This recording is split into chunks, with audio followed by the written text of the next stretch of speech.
prieteni, astăzi este al treilea videoclip care îl filmez și astăzi am zis să vă arăt slime-ul care l-am făcut, muista care l-am făcut-o eu, din V5, adică din acesta de spălat de vase, de spălat de vase și sare.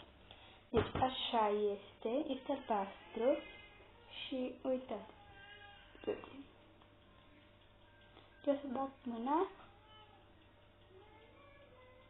Mi se vede degetul, cred. Așa.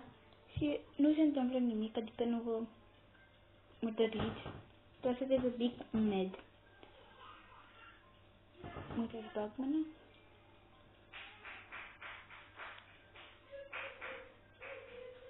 Cred că mă duc la aceasta, nu știu de ce. Deci, o să vă explic cum am făcut. Prima dată am luat V5-ul și l-am pus într-un păhărel din acesta de plică sau rachiu, cum se mai zice la noi.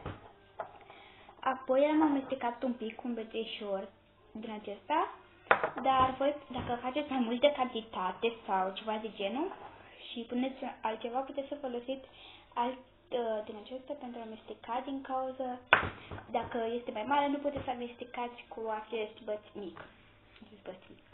Așa. Și apoi am pus un pic de sare și am amestecat, apoi am amestecat foarte bine. Trebuie amestecat foarte bine pentru că altfel nu cred că vă iese.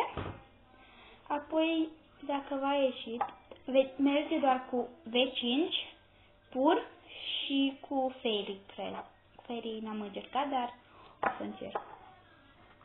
Așa. Și uitați. Și apoi, dacă vreți, așa.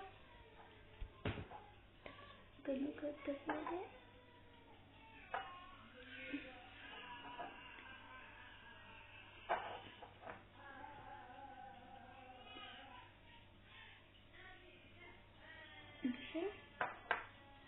Scuzați-mă dacă se aude Filip, pentru că plâng ce frățiorul meu, așa îl cheamă Filip. Și da. Sper că v-a plăcut videoclipul de astăzi. Vă rog mult abonați să vă abonați, pentru că am doar 3 abonați și mă mulțumesc cu aceștia, adică mi-ar plăcea dacă aș avea mai mult. Dacă aș ajunge până la 100 de abonați, aș face, nu știu, ceva care o să vreți voi.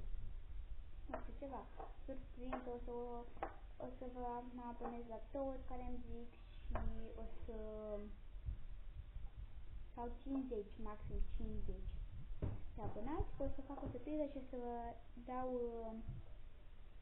Deci aveți o săptămână la dispoziție și o să vă dau multe surprize care o să le câștigați, da? Și o să fac și un concurs. Bine.